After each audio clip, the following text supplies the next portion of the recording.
We invite Dr. Kalayrasan for his presentation on robotic coloplasty for corrosive stricture.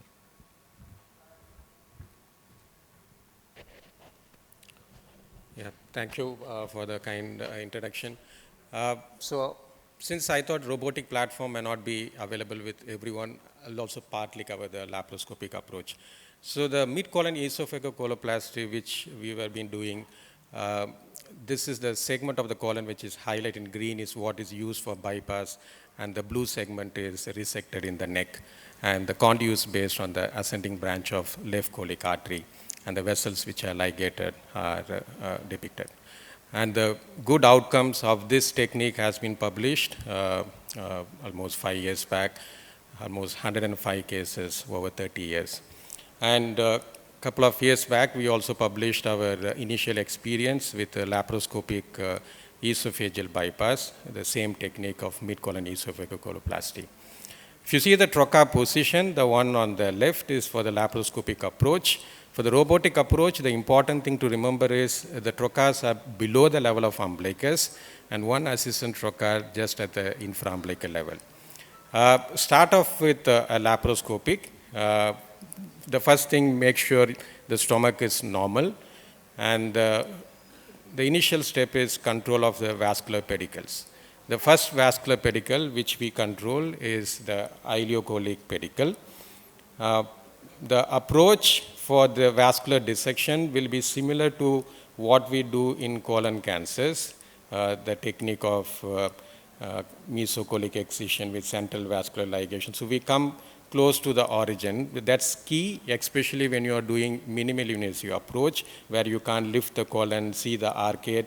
The important tip to avoid any vascular anomaly is stay close to the origin of the vessel. So once the ileocolic pedicle is taken, commonly we take the middle colic from the supracolic approach. It's important to have a good understanding of this anatomy, where the right colic vein joins with the ASPDV, that's a pancreadural vein, along with the right gastroepiploic vein forms the gastrocolic trunk. That's very critical to understand this anatomy. And once you display this, you can divide those colic veins draining into the trunk. You can see here, this is the arcade between the left branch of middle colic and the left colic. And this is the middle colic vessels are dissected, and we are placing the vascular clamp. So this is how we do. And the same thing, I'm showing you the robotic. We can see this is the ileocolic pedicle, and you can see the superior mesenteric vein nicely exposed. As I told, this is to ensure that we are right at the origin. This patient actually had an anomaly. So you can see here, this is the first jejunal trunk.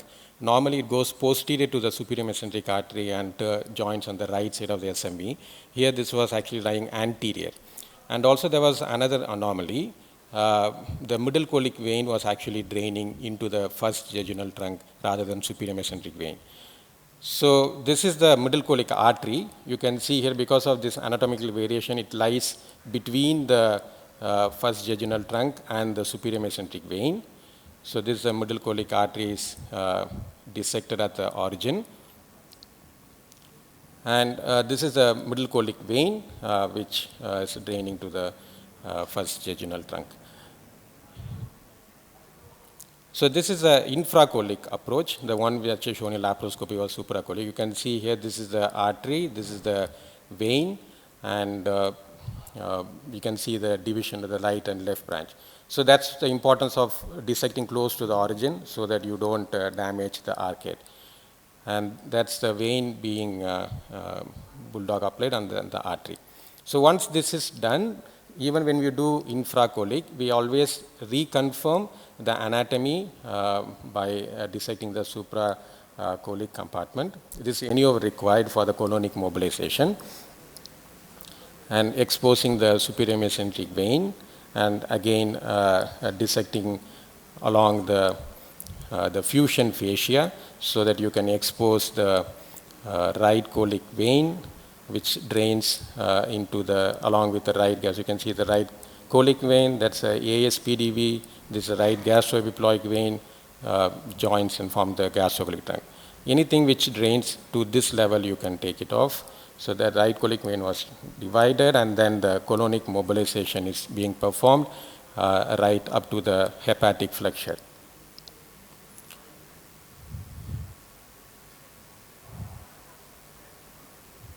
So there's an accessory right colic vein which is also clamped. So this vein we divided. We don't put any bulldog for the right colic vein alone. We mainly put the bulldog for the ileocolic pedicle and middle colic. So we are seeing the bulldog which was placed, we can see from the supracolic. Now the mobilization is done towards a splenic flexure.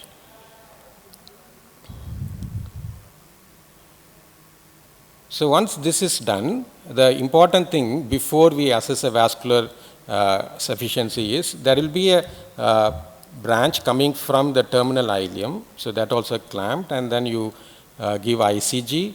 You can see the well vascularized colon conduit. That's one advantage of robotic. If you have the in laparoscopy, the ICG, that's also good. So once you confirm the vascularity of the conduit, we divide the bulldog clamps and divide vessels. So the middle colic vein and the artery are being divided, just exposing the, and then the ileocolic pedicle is clamped and divided.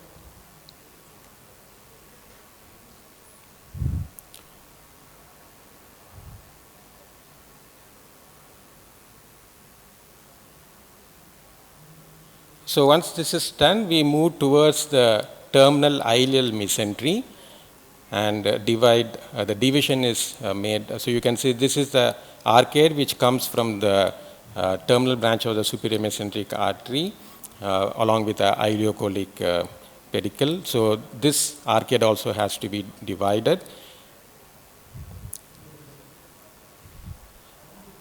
And then you create a window in the terminal ileal mesentery, and the division of the bowel is done with a stapler.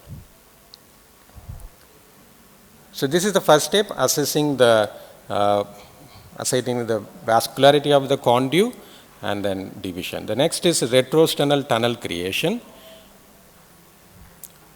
This is actually much more easier in the minimal invasive compared to open, because you do it under vision.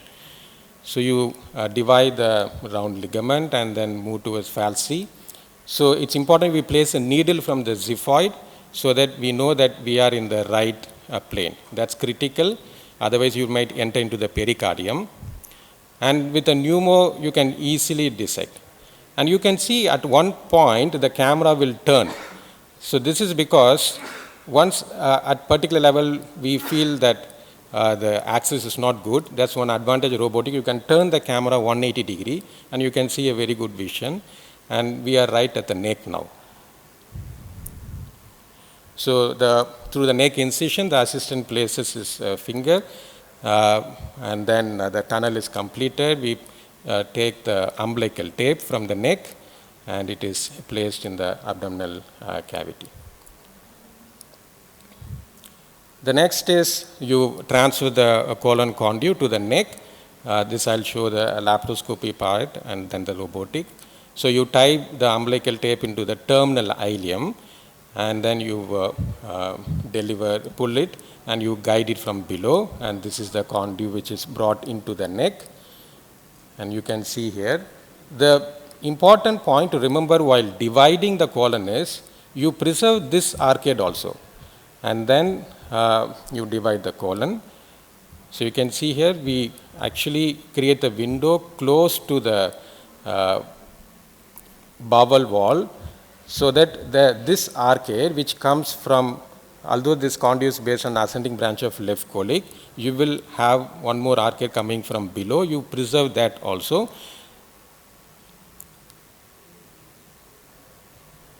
And then the colon is divided.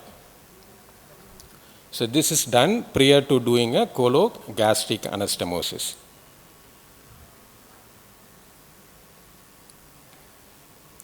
Now same thing showing in the robotic approach. So the steps are same. Some steps actually is easier with robotic. Some other steps are actually easier in laparoscopy, which maybe we can discuss later. So again, the conduit is delivered it's taken into the retrosternal tunnel.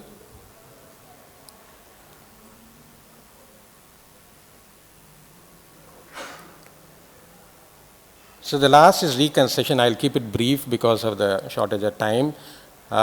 So the two anastomosis which we'll be doing in the abdomen, the neck anastomosis is standard as we do in any corrosive. The cologastric, we make an enterotomy in the colon and then the gastrotomy and do a stapled anastomosis. And the enterotomy is closed with a PDS suture. The same we also do ileo descending anastomosis, and this is a completed. You can actually re-verify the position of the conduit in the tunnel, and these are the completed anastomosis.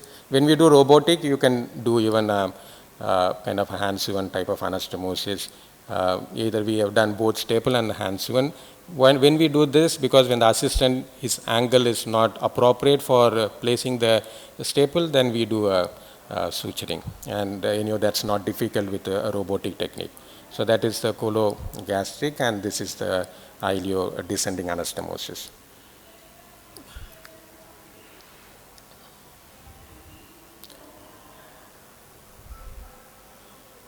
So that's a completed anastomosis, and you can again check the position of the conduit and the anastomosis. Thank you.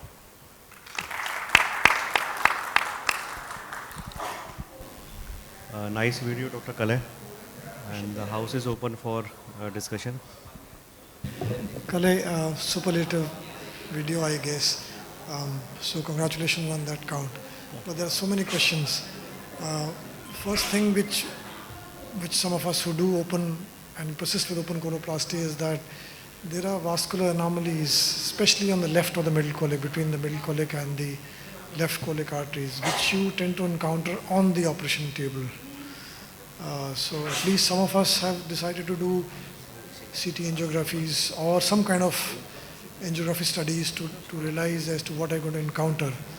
And one thing which I have realized in a robot over 2 years is that you have to have a clear idea of what you're going to do. You can't afford to have surprises because robot doesn't like surprises. Yes. And there is no lateral leeway that let's put another port like laparoscopy and get over it or get more anatomy, even though you have ICG. But so that is the first question, that if you encounter a surprise anomaly, especially arterial, and here it can be a disaster, how do you get over it in a robot?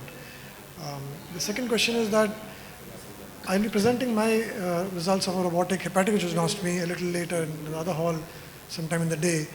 Those are exactly the ports I use for a robotic hepatic angiostomy. My question to you is, in that operation, when I do a angiostomy, I try to work in the infracolic compartment, there is a problem because, as Dr. Mukherjee pointed out, the bowel is in your face. So with those ports going to the right and the left and ensuring complete mobilization, have you encountered trouble? I would have expected that you would have slightly lower ports because these are small patients, small built patients. So umbilical camera port would definitely cause trouble, to my mind. No, the umbilical port is for the assistant. So maybe I'll start answering the second question. The umbilical is for the assistant. All the robotic trocars are well below the umbilicus. So that's exactly the difficulty which we face during robotic. That's why while presenting I told some steps are easier with robotic. The step which is easier is vascular division. The vessel dissection and going right at the origin, even when there are some anomalies, you can actually easily recognize it. It becomes challenging while doing this dissection. So the camera port hops, like when we do, it will be in the R2, then it moves to R3, then come back to R2. So that it actually moves between R2 and R3 when we are doing the dissection on the right versus the left. So the mobilization part, it's not as easy as we do in laparoscopy. So that's a thing which we need to work out. That's why we place the trocars below. Regarding the anomalies, So when we are doing open, CT is not a mandatory pre-op investigation. But when we do minimal invasive, in all cases, we do a CT angio. That's very important because as you rightly mentioned, we need to be sure of any major vascular anomalies. You can't have surprises in prop.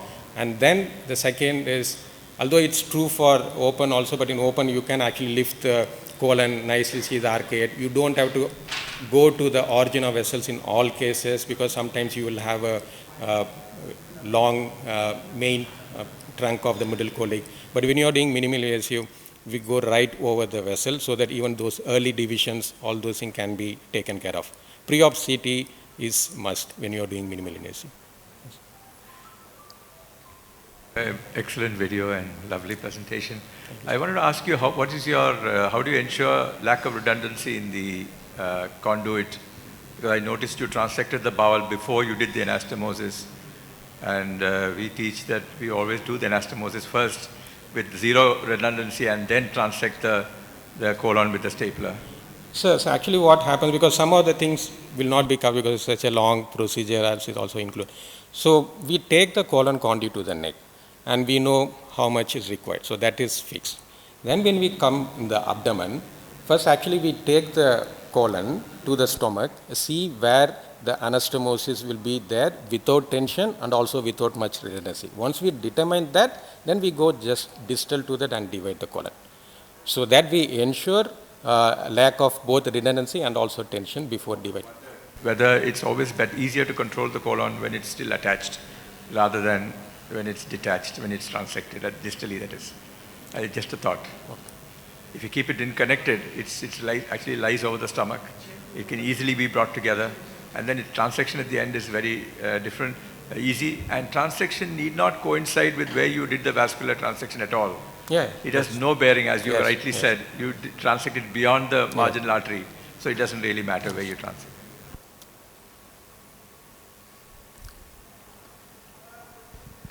Thank you. If there are no more questions, then we wind up and we close this Thank session. you. Thank you. Thank you, everyone.